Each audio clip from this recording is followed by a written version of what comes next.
बुलंदशहर जिले के सिकंदराबाद में रविवार 12 अक्टूबर की संध्या में विधायक लक्ष्मी राज द्वारा नगर के प्रेम गार्डन में आत्मनिर्भर भारत वोकल फॉर लोकल को बढ़ावा देने हेतु विशेष कार्यक्रम आयोजित किया गया। आयोजित कार्यक्रम का प्रारंभ मुख्य अतिथि डी.के. शर्मा व विधायक द्वारा भारत माता के चित्र के समक्ष दीप जलाकर व पुष्प अर्पित कर किया गया। कार्यक्रम में सभी वक्ताओं ने आज के भारत में मोदी जी द्वारा मेक इन इंडिया, भारत की बनी वस्तुओं के प्रयोग पर बल दिया। साथ ही कौशल विकास, रोजगार सृजन अपनाने को कहा।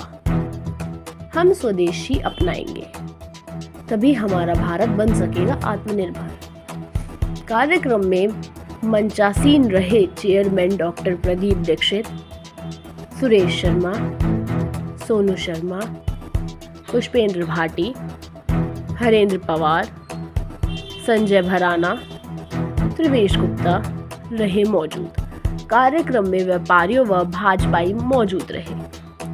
संचालन पिंकी वोहरा द्वारा किया गया।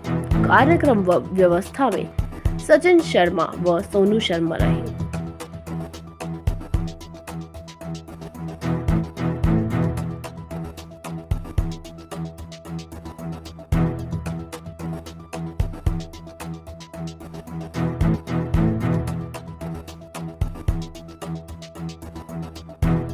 हमारे नेताओं में स्वयं का भाव नहीं था। मां भारत भारती ने इस देश को सब कुछ दिया है, लेकिन अभाव था तो स्वयं का अभाव था।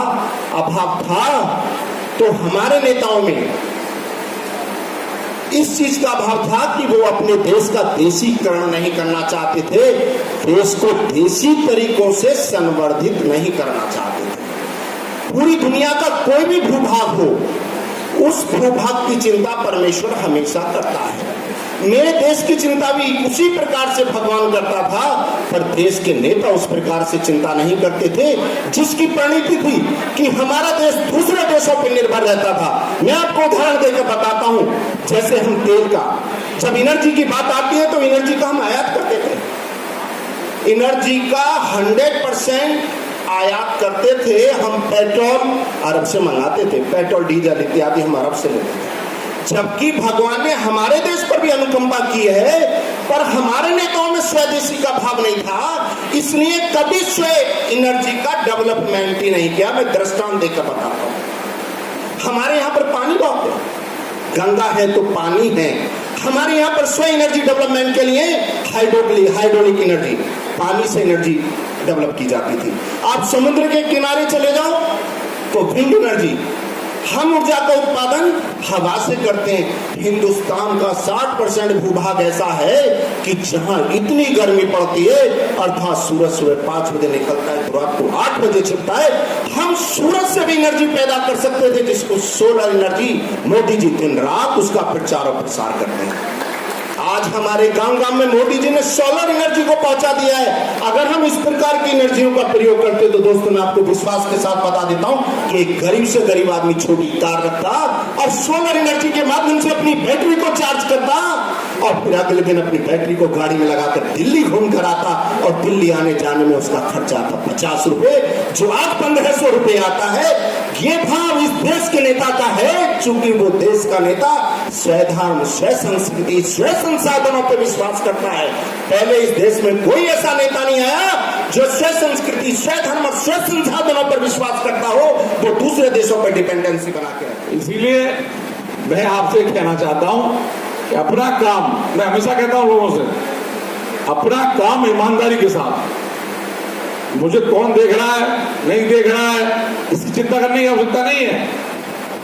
अगर ऐसा सोचते आदरणीय मोदी जी कि भाई मुझे कोई देख रहा नहीं देख रहा, मैं काम करूं ना करूं, ये योगी जी सोचते इस बारे में, तो क्या इस देश के प्रधानमंत्री होते? तो मेरा आप सबसे कहना है, बिना किसी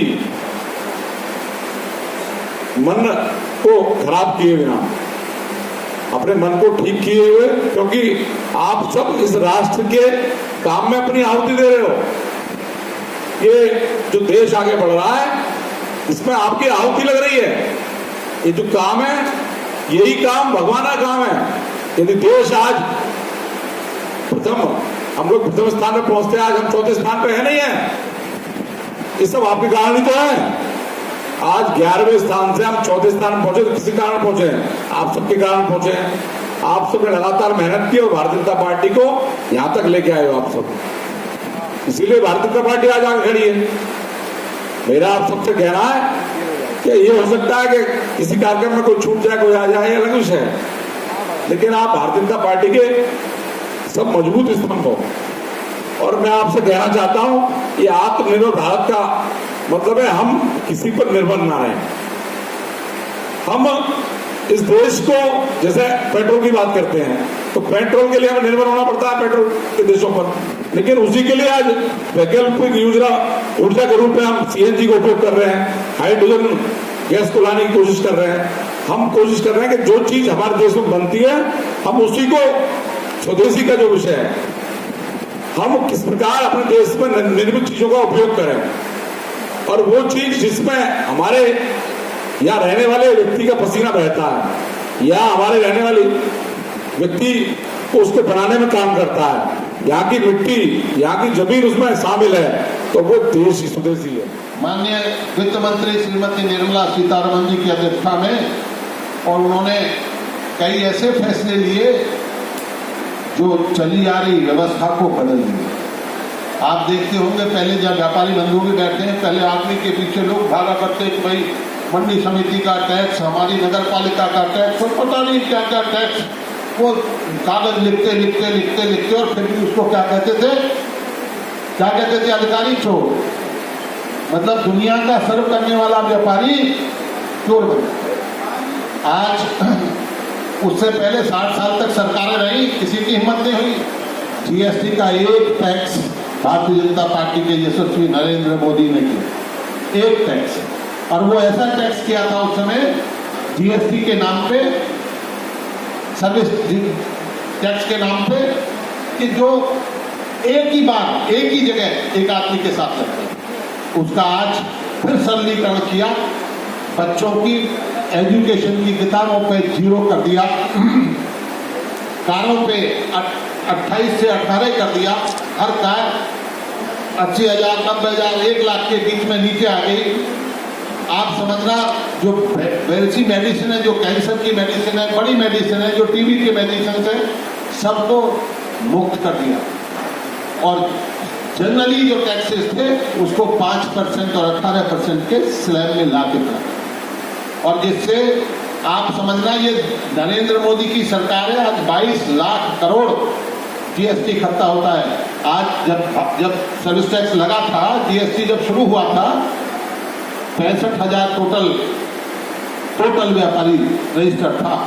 आज 1.5 करोड़ से ज्यादा व्यापारी रजिस्टर है। न्यूज एशिया से मनीष शर्मा की रिपोर्ट।